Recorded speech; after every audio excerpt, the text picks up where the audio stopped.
You're listening to the Sticks and the Six podcast.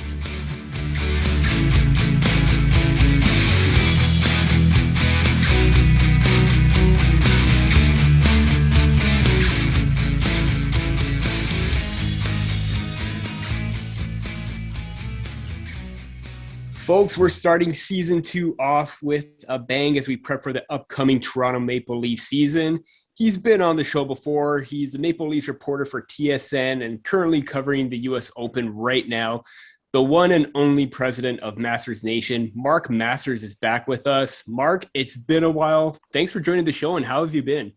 Not the president of Masters Nation, the leader of Masters Nation. We don't really have an organized government or anything like that. But no, I've been good. I've been enjoying the summer. It's flown by as it tends to. It's for Leafs fans and Leafs reporters, it tends to be longer than perhaps the fans would like. So it actually has gone by quite a bit, and I'm excited to gear up for training camp in a few weeks. Yeah, you just mentioned it. Season's literally just around the corner, weeks away. I guess we're going to get right into it. A lot has happened in this offseason ever since that, Game 7 collapse. A lot has changed. Frederik Andersen is gone. Zach Hyman is in Edmonton. A lot of new faces coming in, like Michael Bunting, Nick Ritchie, Andre Kasha, Peter Mrazek. What do you make of all the decisions to not sign two key players that have been such important factors in the past and going out and getting this current group of players to fill their void? Well, I mean, the decision really was already made, right? They've committed half the salary cap to 4 forwards, which means you can't really keep the middle class a lot of the time. They just simply could not afford. And, certainly with Zach Hyman, it feels like they could not afford it. Frederik Andersen, it feels like that relationship had run its course, and the Leafs were kind of looking at it at a different direction unless Andersen was going to take a really, really big pay cut. And certainly Carolina was willing to give him more than the Leafs were. So it feels like the Andersen thing it kind of ran its course. With Hyman, I think they would have loved to have kept him. I mean, he's the leader. And Andersen was part of that leadership group as well, the extended one. But Hyman's playing great hockey right now. He seems to get better every year, even as a late bloomer. So what do I make of it? I make of it this is what they, Kyle Dubas had said, predicted. I believe in the 4 guys, and I'm going to build around the edges. And I'm going to build around, some would argue that a guy like Hyman, that's not a guy who's on the edge of the roster. That's a guy who's right central to the entire team. A lot of his teammates called him the engine of the team last year, as a guy who just did everything right and was the most consistent guy night to night with what he does. So, yeah, I mean, it hurts, no doubt. I don't think they're as strong a team as they were last season. I think they're in a tougher division.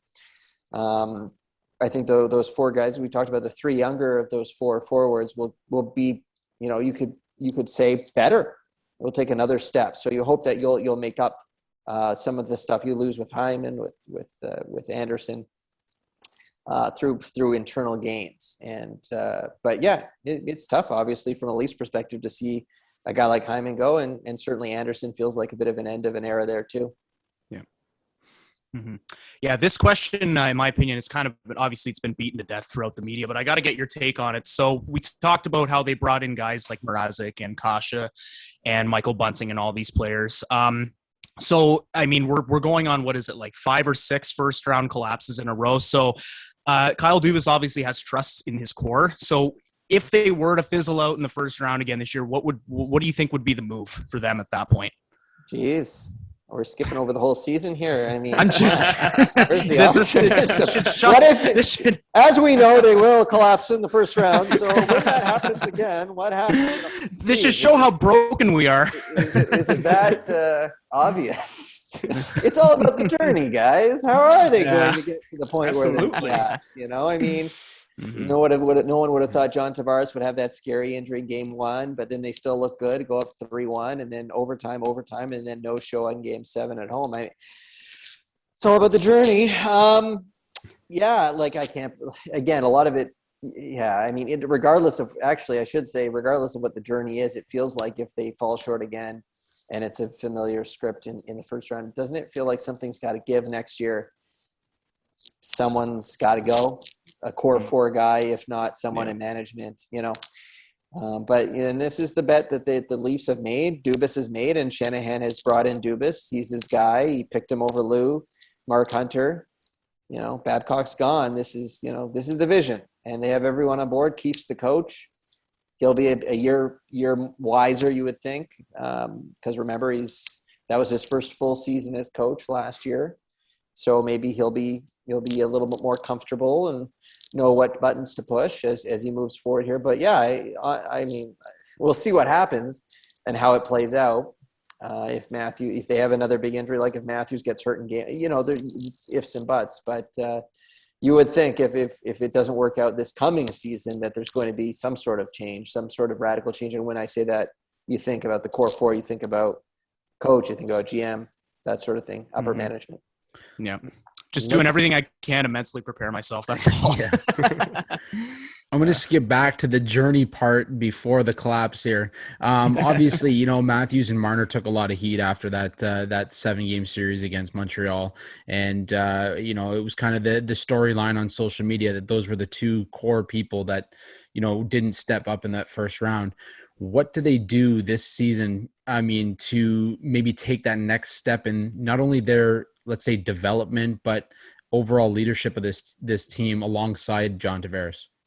Yeah, I think more stuff will happen organically with the leaderships thing. I mean, we've heard stories that Matthews was speaking up more anyway last season. And I think, certainly he did it with his play and how consistently he scored, if not in the playoffs, but in the regular season, certainly. So it'll be hard. I think we won't know the true growth. I think people would say until they get into those crunch pressure moments. And we can see because I think what we've kind of been waiting for is for them both and they played, together, for them to have taken over. They had good moments in the playoffs, but there's never been a point where it felt like they took over the series, which it feels like they should be capable of, and they maybe are growing into that. And that's not easy to do. Players go through a lot of playoff failure, but it feels like that's what everyone's been kind of waiting for, is like them stepping up and saying, we're not losing this game. We're not losing Game 7 on home ice. We're going to come out from the drop of the puck of the first game, and we're going to dominate to the point where we will not be denied. And if maybe it's a dirty goal we get, but we're going to get it. And if you look at the goal that Matthews did score in that series, it was him going to the net, picking up a Justin Hull shot rebound. So you're waiting for that. You're waiting for that to happen. And it's not easy by any stretch, but that's the moment I think Leafs fans are waiting for. I expect both of them to have an amazing regular season again, even though they're going to be back in a very tough Atlantic division. And then you'll look to see the growth is, how is Mitch Marner? Mitch Marner got a real rough ride. He's from Toronto. He's hurt it. How is he going to come out next season? How are they going to start this next season will be interesting to watch. Marner coming off a tough playoffs. Will he be fired up? Will he come out, be dynamic, just grab this season by the scruff of the neck? And, Matthews just had surgery. He's a very good starter historically in his career. He just comes out and he just goes. And so I'll be looking to see if the fact that he's had the surgery on his wrist and he'll be back for the start of training camp, but will that, will it have impacted his off season, or will he not let it somehow, slow him down? So at the start of the season, we're talking about, the playoffs, but the start will also be very interesting to see. And also, how does the power play bounce back? Matthews and Marner are both key parts of the power play, and, how has Keefe and the coaching staff worked on that? So, it's going to be fascinating on a lot of levels, even though we won't know what to make of this season until the playoffs. It will be very interesting to watch it play out. Yeah, definitely. And you mentioned some of the, question marks heading into the season. Matthews' injury, Mitch Marner, is he going to bounce back and, show all the naysayers or doubters wrong? A lot more questions are going to be answered throughout heading into training camp and throughout the season as well. But what do you think is going to be the biggest story for this season during the 2021-2022 season? Okay, well, so we're talking about the regular season here, right? Because yes. Playoffs will be, can they as the collective, and really can the core four take that next step? I think a big story, it's hard. There's so many interesting ones. I think a big one for me is Jack Campbell. He was historically good, record-setting good, for the Leafs franchise that's been around for 100 plus years. He's setting records, and is he a starter? Is he a number one guy? We're going to find that out. Can he do it over 82 games? Can he stay healthy? Can he not, let the pressure of a full 82 game season, and, you're going to have losing streaks that are longer than, he didn't really have much of a I think 3 games in the playoffs was the longest losing streak. I mean, it was a pretty amazing season for him. Beloved guy, great teammate. They bring in Peter Mrazek, and Mrazek's a guy who's been the starter in Carolina. He's a tandem guy. They believe he's a good tandem guy, but he's a guy that's going to put some pressure on Campbell because he can certainly steal some starts, and maybe we'll see more of a rotation. So, and how is Keefe going to handle that? It feels like Frederick Anderson's always been the guy, and then Jack Campbell took over as the guy, and it was pretty clear that he was he had earned that job going to the playoffs. So it feels like Keefe really hasn't had to make that decision yet. Like who does he start? So how does he handle that if it becomes more of a rotation? And how does Campbell react to being the guy for a full 82 game season? So to me, that's a really big storyline. Now the Leafs have the talent to make the playoffs, but I think any team that doesn't get consistent goaltending is going to be tough. And that will, if you put yourself in a bad spot in the regular season, you're on the road in Boston or in Tampa because of the Atlantic Division to start the playoffs. It's not an ideal scenario. So regular season is important. Campbell picking up where he left off to a degree is important too. Remember the last time we saw him in the playoffs, he said that was the worst goal he's ever allowed, the Gallagher goal in Game 7. So that was a real tough one, even though I thought, I might be wrong. I'm pretty sure he might have had a better save percentage than Carey Price in that series. He was right there. I mean, it wasn't his fault they lost, but that was a sour end for him, and I'm sure he's going to be looking to wipe that away early this year. So that, to me, that's a big storyline I'll be watching in the regular season, the goaltending for this team. Mm-hmm. Yeah, so we've obviously talked about some of the bigger storylines heading into this season. So I want to get your take on one of the storylines that's almost flown under the radar, I think. So the Leafs seem like they sort of reached the point with Timothy Liljegren where he's either got to start getting some regular minutes, or maybe the team should consider finding him a team where he will get those regular minutes. So in your opinion, what do you think his role is going to be this year for the team? Hard to say. The sense that you get from the organization is that he is kind of, proven that he's could be a graduate from the AHL. He's ready to get a look in the NHL, a long look, an extended look. And, I think he's probably been a bit underwhelming when he's been in the NHL. And it hasn't always been the most ideal scenarios that he's been thrust into. You look at it, Zach Bogosian has left in free agency.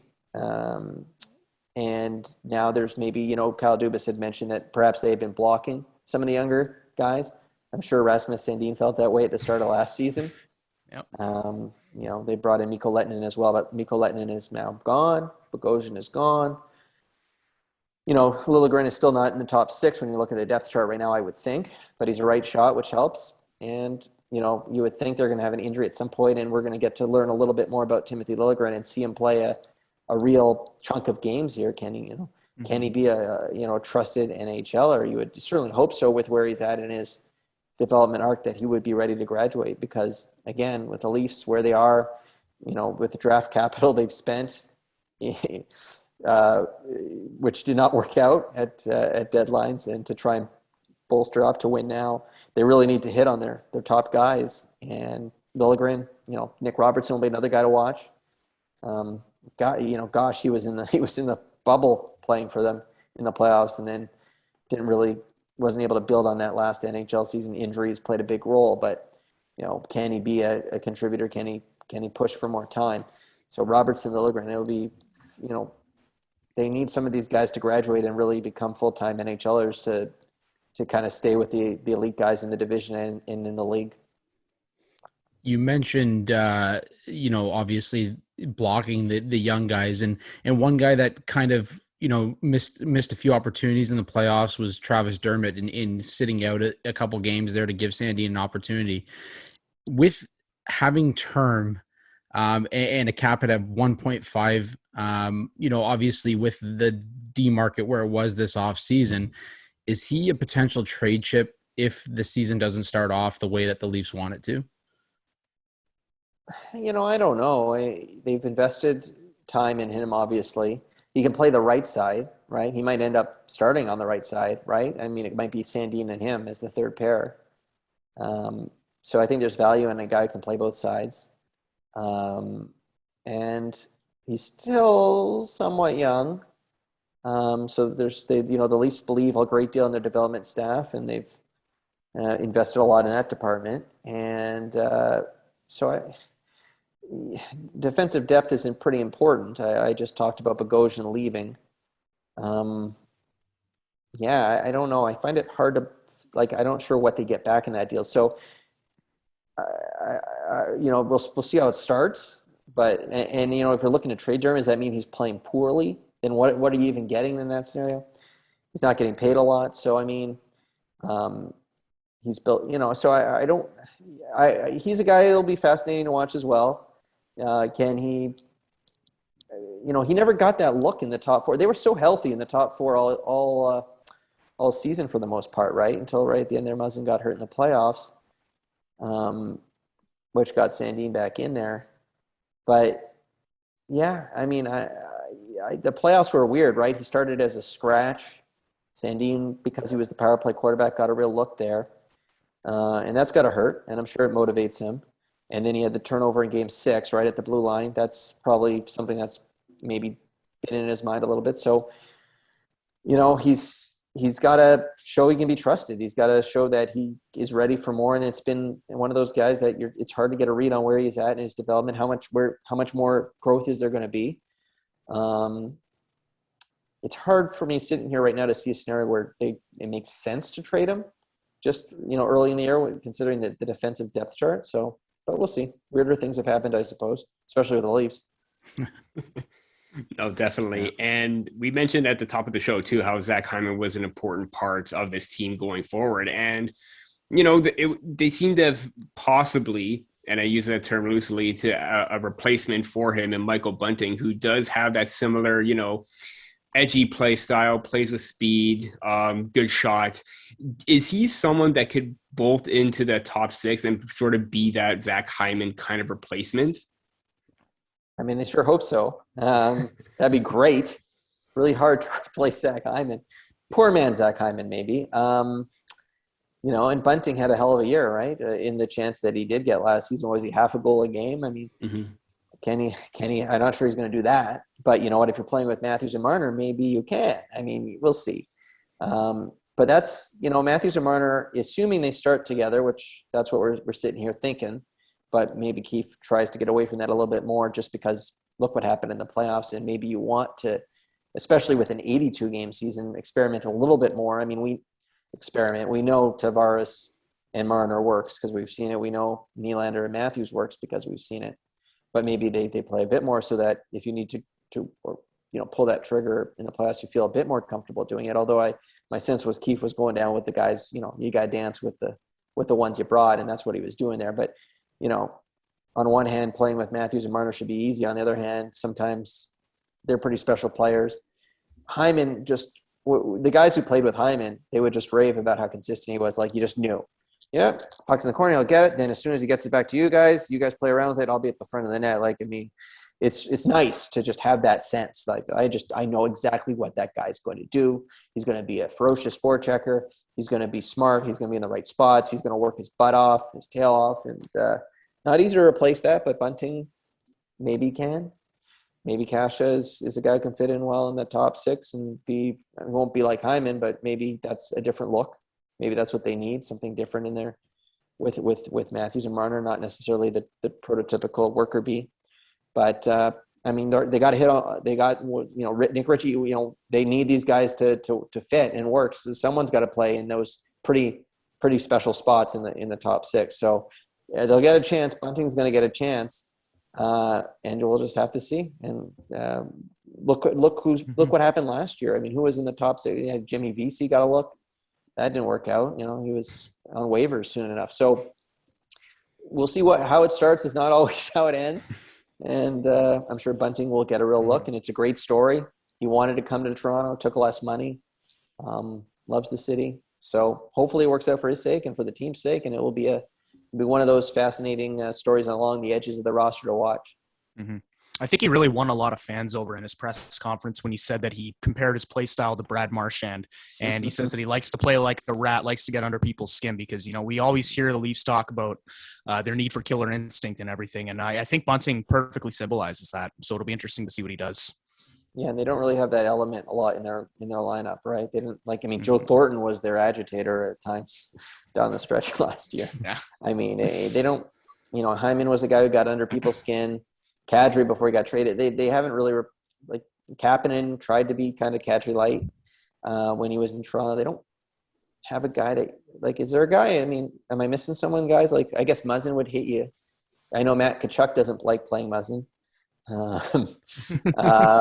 But do they have guys that are just that jerk to play against? Not really, right? I'm trying to think. I wouldn't necessarily say jerk, but Curtis Gabriel could drop the gloves every now and then. But I don't. It's not even drop the gloves; just be a pest to play pain against. in the butt. Just every shift is just Marchand's up to something, and has and the thing with Marchand is he's got the skill to go along with it. He'll make plays in a game that are just nuts. So. I don't know if anyone's a Marchand. He's a pretty unique guy in today's game. That's why he's so special. Getting Hart Trophy votes and all that. He was awesome last year. So, heck yeah, if Bunting is anywhere close to Brad Marchand, I think everyone's going to be just over the moon in Toronto. Mm-hmm. I will actually raise you an Alexander Kerfoot because I think in the playoffs he sort of embodied that rat pest kind of play style. I know he was really getting under the Habs skin, and he was one of the few players that I was impressed with in every single game. So yeah, I think that was the best he's looked as a Leaf. Yeah, no, absolutely, yeah, for sure, absolutely, definitely. They need more of that, Alex Kerfoot. And maybe he'll be on the wing now. Maybe he'll be in the top 6, right? Bring in a guy like David Kampf. Maybe that frees up Kerfoot to be more of a winger, and maybe that allows him to really have a more defined role. Sometimes you bounce back and forth. He said it doesn't bother him, but, it's nice just to have a feel like very comfortable in your role in the team and have maybe he is that just agitating top 6 forward who chips in goals and has speed. And so I'll be interested to see how his kind of spot in the team progresses. Think about it. He was pretty close to maybe going to Seattle, right? The Leafs actually made a trade to keep him. It's for the reverse trade. They didn't make a trade to get him. They did make a trade to get him. Well, a trade a lot of Leafs fans don't like still. And now they've made a trade to keep make sure they didn't lose him, and a lot of fans were like, we would have rather had McCann. Poor Kerfoot can't catch a break, but where does he go? From there, so they could use him to be more consistent, more of that playoff Kerfoot, more. Yeah, absolutely. For sure. So while we're sort of on the topic of players' personalities and the type of roles that you're getting from these guys, this is a little bit off topic, but obviously with the new documentary coming out, that's going to be a massive talking point, especially as it actually gets released. And I know that a lot of the fans kind of want to have a better idea of what these guys are like off camera. So I was just wondering, as someone who's spent time with the team in the past, what do you see from them in terms of their confidence and their swagger? Would you say that it lines up with what the public sees, or is there more than what meets the eye? Well, certainly last season, it's really hard to say because we were in Zooms and we weren't in the dressing room. So you do lose a bit of the ability to get a read on stuff like confidence. Certainly I would have told you going into the playoffs, they were a confident team with a lot of swagger and a lot of good that did them. I don't know where the hell that swagger went. It wasn't there at the start of Game 5, wasn't there at the start of Game 6. Game 5, they're on home ice with a chance to clinch the series. Yeah. With their captain sitting in a box, looking on, cheering them on. Honestly, I'll be really interested to watch and see. Hopefully, we're going to get some really good behind the scenes stuff, and hopefully we see what the heck was going on behind the scenes. Game 5, Game 6, what the heck, what was going on there? Where did the swagger go? Because, until that moment, they looked like a pretty confident group to me. They dominated Montreal in Montreal games 3 and 4. It didn't even look like the team should be on the ice together. And maybe that Alex Galchenyuk pass at the start of overtime of Game 5 was the end of their confidence. I honestly don't know, but I'll be binging that right away when it comes out. When does it come out? Forget the day. October 1st? October 1st, I want to say, yeah. Perfect way to get ready for the season, huh? Yeah. Relive the horror of the last one. Yeah. But I'll want to see Joe Thornton's impact. His 1 year, what was he like? We heard all these amazing stories about what he was like behind the scenes, making up nicknames for everyone and walking around naked in the background of Patrick Marleau tribute videos. Who? If that's just the stuff we saw and know about, what the heck else was going on? Apparently, he's one of those. He's one of those guys. You can't get enough of. Just seeing him on screen makes you kind of smile with his beard and everything. So I'll be looking for those are two things I'll be watching for when that All or Nothing. Spoiler alert! Nothing. Comes out, Joe Thornton, and then what the hell happened behind the scenes in the playoffs? Because that'll be interesting. I still feel bad for Will Arnett, who has to narrate that at this point right now. So, yeah, career highlight for him. Hey, at least he gets paid to, right? Usually he would just definitely. That's right. Just lose. I should say I'm getting paid to cover the team too. Anyway, at least it's not so bad when you're getting paid, right? Like, they lost. They don't. They're out in the first round. Sure, I got paid, still cashed the check. Now I got some extra vacation time. There's a win for you. Yeah, I guess so. Listen, I'd love to. I got a chance. I was actually sent down to Tampa, and I covered the clinching game for the Lightning. It was really, really cool. First time I've been in a building for that. I covered, but that's the first time I covered a Stanley Cup final game since Chicago-Boston 2013. I think, the triple overtime. Andrew Shaw, I think, got the winner game, which was awesome to be in the United Center. The national anthem was amazing, which it always is there. And my first Stanley Cup final game. And I haven't obviously covered a lot of playoff games outside of Leafs first round, collapses and losses in my time with TSN. And then usually I jet off to do tennis. So listen, I wouldn't mind a nice run at some point here and cover a second round. That'd be a nice change of pace. Second round Leafs series. That'd be wonder what that was like. That would be like. I haven't seen that since first year university. Leafs and the Flyers. So it's been a while. It's been a while for everyone. Toronto will party the same way that Montreal partied when they made it to the Cup final. So it'll be a riot. Yeah. What did Kucherov say? Game 4 was their cup, basically. Cup final. Like they won a cup. Like that was their Stanley Cup winning one game in Game 4. They celebrated. Total bullcrap. Yeah. I don't know what sort of language we're allowed on this podcast, guys. Loose. Rated R. Okay, all right. It's rated R. I wasn't sure what who's watching. What's your demographic you're aiming for? I'm not sure. It feels like you guys would be open for anybody. So I want to be inclusive to the kids. Yeah. Fair, very fair. That's very courteous of you. What was the gap between the last time you were in an arena reporting on a game before COVID and then the first arena you got back into after that? I'm assuming the Tampa clinching game was the first time you'd been back in one, or? No, well, what are you talking about? Like, so COVID hit in March 2020, right? Yeah. And then I was back in the bubble in Toronto. But you're talking about fans? Right. You're talking about fans? Like yeah, real, like a proper full house, right? Yeah, like a proper arena atmosphere. I was in Vegas. So because of how tough it was to cross the borders, John Liu could not go to Vegas and get back to Montreal. So they kept him, like he'd have to quarantine or whatever. So they kept him in Montreal and they sent me to Vegas. So I just stayed in Vegas. I was like, okay. I actually got my second vaccine dose down in Vegas. They were just giving away like candy. Yeah. Awesome. Guy at CBS is like, what do I have to do to get this shot in your arm today? And I'm like, okay, just give me a second here. But I got my shot down there. So like, that's how TSN, like, they're like, listen, you can go, you get a vaccine, you're in Vegas for 2 weeks. And that was a big adjustment just because everyone, like, no one was wearing masks and everything was open, and it was still very closed in Ontario at the time when I went down there. Like, Ontario was still pretty shut down.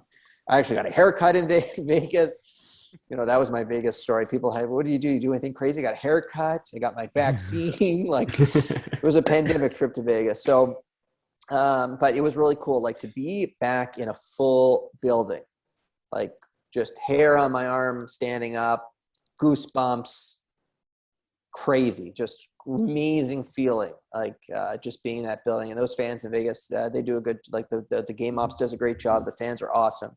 And I think they had started, like, that was also their first time having full arena. Was in game one of that Montreal series, that Stanley Cup semifinal. I think they had close to capacity in the second round against Colorado. So that was really cool.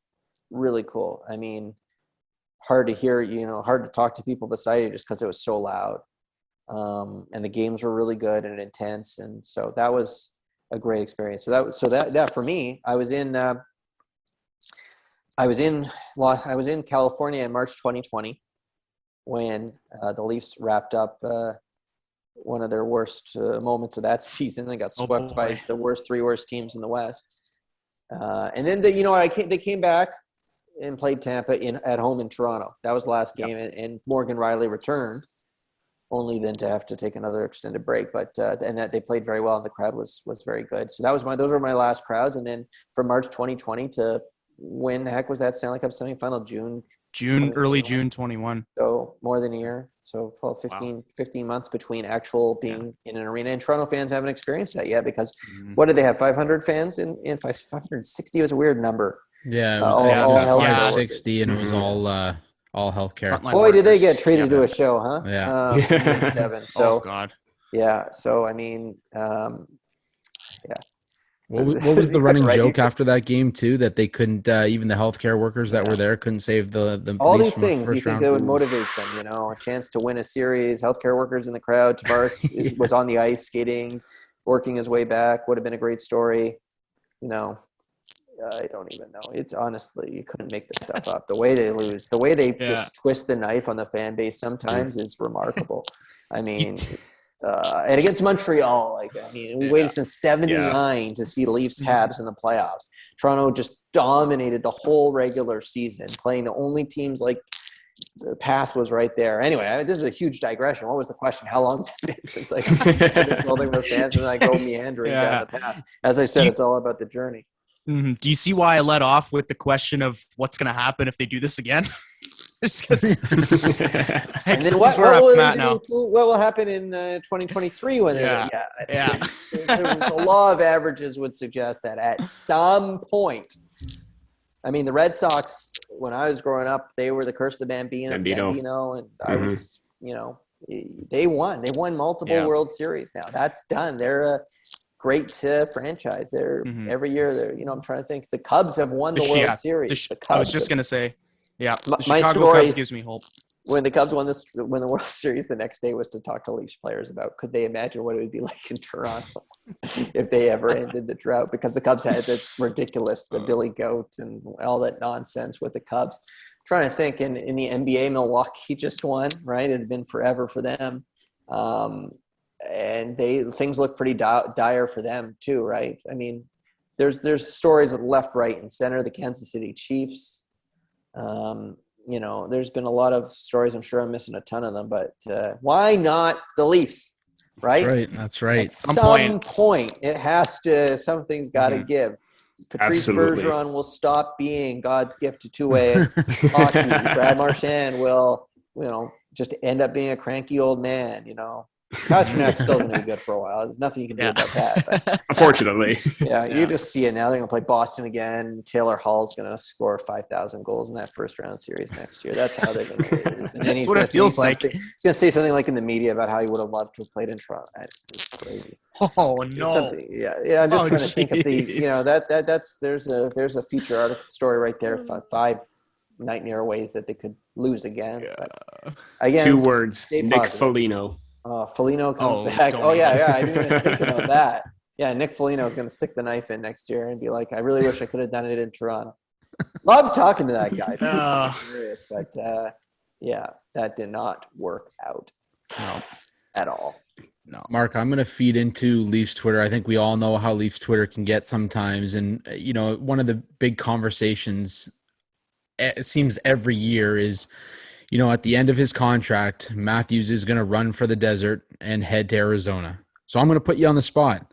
If you're Austin Matthews, I know obviously you can't get into his head and know exactly what he's thinking. But if you're Austin Matthews and first round exit after first round exit after first round exit, are you running for the desert? Is there going to be a team in the desert? Like, where the hell are the Coyotes going to be playing their home games? That's a fair question. It's a bit of a mess. It's hard to – I mean, if they don't win, it's. I mean, he legitimately seems to enjoy playing in Toronto, even though he has to put up with the likes of me, and the media and the attention. He doesn't seem to mind it. He seems to, enjoy playing in a hockey market where it matters. And so I do buy that. I do really I'm not looking at him and sitting there and saying this is a guy who is going to, bolt at the first thing. He's not going to pull a Tavares like to the Islanders, right? We'll be throwing snakes at him when he comes back to Toronto first game. That's probably the crazy. Talk about fans. That's probably the craziest building I've ever been in for a hockey game was the Tavares return. That was a TSN broadcast, so I was right down in the tunnel. And you wouldn't want that language on your podcast, guys. That's oh no, they're making me blush down there with some of the things they were yelling. Anyway, I digress. What we're talking about Matthews. Okay, will he go? I don't know. I mean, that's really hard to say. So much is going to happen between now and then. Who's the coach, right? Is it still Keefe? If it is still Keefe, is he sick of Keefe by then? Because we know these relationships run their course. Certainly seem to be, certainly seemed like Babcock ran his course in Toronto, clearly. And so Keefe is 2 years in. If you keep losing greats on you, he's friends. He likes Marner. They get along. Mm-hmm. He likes Frederick Anderson. Now Anderson's gone. So things change. But yeah, I mean, I don't know. Really hard to project that, obviously. I mean, we're years away, but if they keep losing, if they don't, they still can't get to, I feel like if they did keep losing, would he not want to go somewhere that he knew he would win, right? And and Arizona actually has had a pretty good offseason when it looks at rebuilding, right? Mm-hmm. Picking up assets, shedding salary in some cases, picking up draft picks. Maybe in 3 years they're on the come up. I'm sorry, I got that, on the come up. It's the tennis European journalists. I start listening to all that stuff. I get it in my head there. But maybe he looks at Arizona and says, yeah, I could be the missing. I'll be the guy. I mean, he'll be still in his prime. He'll be a guy who's still probably putting up huge numbers. He could look at himself as the guy who could legitimately, I mean, very few players can say they go and change a team and turn them into a legitimate, cup contender just by being there. But, if Arizona does a good job and develops, they could put themselves in a position where they can make an attractive offer and say, come home. And again, we'll see. I mean, Arizona, that franchise, let's see where the heck they play in 2022, where the heck their home games are. It just seems like that's just, I don't know if I'd look at that and be like, that's a place I'd feel like I'd like to sign a long-term deal there. I mean, what is he going to sign there? And then 1 year later he's in Houston or something. And it's just a lot of uncertainty. Yeah. So we'll see how it plays out. So much time. Leafs fans shouldn't be worrying too much about that. They should just simply be worrying about how they're going to lose in the playoffs. When that happens a couple more years, then you can start looking at, Austin Matthews nightmare scenarios. One nightmare scenario at a time. Trying to make it a little bit easier instead of looking 2-3 years down the line, maybe something more recent of a UFA and Morgan Riley coming up more recent. With all the contracts that have been signed with Cale Makar, Dougie Hamilton, Miro Heiskanen, is there a possibility where the Maple Leafs do somehow manage to fit something in, maybe just $6 million under 6.5? Because if it's anything over $7 million, is it more likely that the Maple Leafs try and trade him and get assets in return before he just leaves for nothing? Okay, all right. Bad on me. I should have brought that up as in terms of storylines for this coming season. Morgan Riley entering a contract here, longest serving Leaf. He's been here for everything, all the crap. Yeah, all the game taken some heat. He's gotten Norris Trophy votes, never been a nominee. Playing with a great partner, Brody. Now, what do we make of Morgan Riley? Well, let's look at what the Leafs have done. They just let Zach Hyman go, right? They've shown that they're not worried about playing things out, right? I think Lou Lamoriello used to say, if you have time, take it. And I actually think that that's been bad. I don't think that's worked out for the Leafs, really. I think that when you look at this core four era, they waited probably if they could go back, hindsight is 2020. But if they could have gone back and signed all of them earlier, cheaper deals, they could have got them all done earlier, cheaper. Certainly, like, look what happened with Nylander. It took forever. And then, actually his contract is looking better and better. But this management group has seemed to not mind playing this out, like going into the year and just letting it rise, seeing why things go. I mean, Morgan Riley's going to be asked about that on the first day of camp, right? He's going to be saying, what do you think about going in your contract here? Are you willing to negotiate during the season? Do you want this to play out during the season? Matthews didn't care, right? Like he was happy to just get it done in the middle of the season. And guys like Kessel in the past, I don't think Marner wanted to do anything in the season. So it is interesting. I don't know if they can afford him. If I don't think if he has a year like he could have this year, and he should put up big numbers, you would think. Although let's see, he might not be the PP1. Maybe Sandin gets more of those reps, but he could put up another big year in terms of numbers. And the Leafs might not. They'll need him to take one of those hometown discounts that no one seems to want to take in Toronto. Everyone's thrilled to come home to Toronto. Like, the only guys taking hometown discounts are the guys who are on their last legs. Like Spets is like, please pay me less. I wish you could pay me less. God love him. Yeah. Jumbo Joe, those guys, the old guys, but they haven't been able to get someone in their prime. I mean, this Riley contract's actually been very good. The Kadri contract was very good. Some fine work there by Sweet Lou. So I don't know. It's hard to say how that's going to play out. I don't have any insight on the state of if there have been talks or where the talks are and how that's progressed. So, but that will be if it's not done. I mean, that's going to be a big storyline this whole season, because he's going to have a hot streak and everyone's going to be like, oh, they can't afford him. This is, it's great that he's got 5,000 points, but we can't afford him. This is terrible. He's going to walk. We're definitely going to lose in the playoffs. Then what was this all for? We have no draft picks for the next 10 years. So, yeah, it's going to be – get used to hearing all that, because that's going to be something. I've already heard – honestly, I've done radio interviews this summer, and it's just like they're asking about Morgan Riley's contract. I'm like, I don't even know what to tell you. We all know, we've been here before. So maybe the Leafs will try something different. Maybe they'll be like, let's really try and get this done. But if Riley wants to get paid and he's full value, he deserves to get paid. And he'll be, we've seen, again, you mentioned some of the contracts that have been signed by defensemen. I mean, the market's going that way, right? He's a great skater. He's, he puts up points.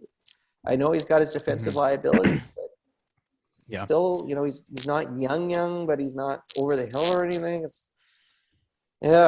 Morgan Riley, that's going to be a nit that we pick all year, I think. So we'll see how it plays out. But yeah, I think I think if anything, it kind of it almost seems like he's poised to have a really big season in that sense, because he's obviously playing for the team because they want to rebound as a team, but then at the same time, he's also playing for himself and trying to maximize his value. So I think it would be, I don't think it would be a cool take to say he'd come back and kind of bounce back from last year, just because you combine those two variables and you've got a guy with a lot of motivation, I would think.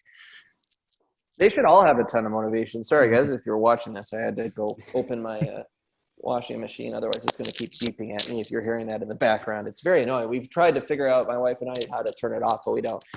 The washing machine pretty much, the dishwasher pretty much runs our apartment. So it goes off and then just keeps beeping every freaking minute. It's so annoying. Like, okay, I'm sorry.